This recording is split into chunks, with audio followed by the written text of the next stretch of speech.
Well, guys, once again, I'm loving the hypocrisy of it all, and as is often the case with the hypocrisy this week, it's coming out of football, specifically the Euros, which all goes back to the England versus Scotland game. This level of stupidity, though, is beautiful and seems to be waking a fair few people up. Now, some of you might have heard of one of the Scottish players, Billy Gilmour, testing positive while showing absolutely no symptoms, forcing him to self-isolate, which would have been ignored by me had it not been for what followed shortly after and now today. Two England players named Mason Mount and Ben Chilwell spoke to the Scottish lad after the game, as they all play for Chelsea Football Club. The two England players who spoke to him for at most 20 minutes got told to self-isolate, which got the Telegraph talking about it earlier, with the headline you see here. England into Euro 2020 knockouts, but planning chaos with Mason Mount and Ben Chilwell self-isolating, obviously avoiding the massive elephant in the room this situation presents. If the England players who spoke to him in the tunnel have to self-isolate, why has none of the Scottish team who spent hours or days right next to him doing the same? Surely that would be something you had to do if one tested positive in their so-called bubble. Then also, if two England players have to self-isolate, why is the whole squad not isolating with them? As you know, when one of the sheep will go for a test and it comes back positive, anyone they have been near gets told to self-isolate for 10 days regardless. Shit, whole classes in schools are sent home for positive tests, as you know. They are in bubbles like footballers are, so why are there different rules here?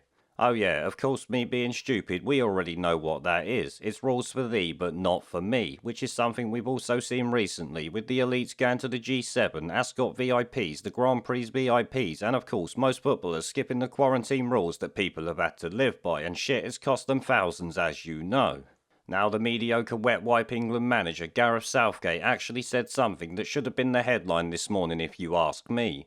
The Telegraph states further down, while stressing that he did not want to cause manager Steve Clarke a problem, Southgate questioned while Gilmour was the only Scottish player happened to isolate, saying, "I don't want to cause a drama for Scotland, but if you're all in the dressing room together, where does everything stand?" Which is of course 100% spot on, but it could also be said about the England team, who spent time with the two England players being told to self-isolate now. They would have been in the dressing room with the entire England team, so where does that stand, or is it more blatant hypocrisy from all sides on this one?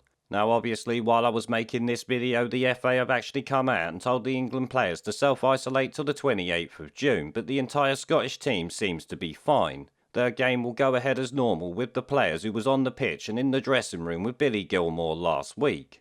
This is obviously incredible, but I actually have to say is a rather good thing. This sort of stupidity will wake a lot of people up, as Twitter is showing us today. Now, the media are obviously reporting on this, but the only one mentioning the hypocrisy at the time of recording is the Daily Mail. The BBC, Sky News and more are ignoring the fact the entire Scotland squad will not be self-isolating at this point, with the Telegraph putting out some damage control article that actually makes no sense. How the England boys could have spent more time with a Scottish player than his own Scottish teammates is beyond me. Actually, it's not. Anyone suggesting as much is talking shit, plain and simple.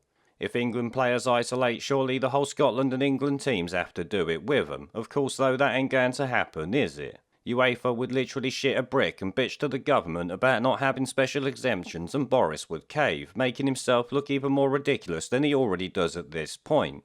Much like the plan in relation to letting in 2,500 VIPs and football fans who won't need to follow the restrictions us peasants are being told to do, and like I said earlier, is costing people a fuck ton of money. I expect some of you remember the "we're all in this together" bollocks spouted by various fuckpigs over the months. This is yet another bit of evidence to anyone who still doesn't see we are not in this together. They are all in it for themselves without giving a flying fuck about you. Now, as I said, Twitter is alight with it right now, calling out the hypocrisy of this, and rightly so. Those who have not been paying attention will now pay attention and rightly start asking questions. How the government is going to answer this one is actually beyond me, but it's kind of funny in the same right. We have blue check marks questioning it on Twitter, which is not often something you see. Random people, football fans, and people not involved in politics or even the COVID response. Most of these likely just went along with the government's bullshit before now.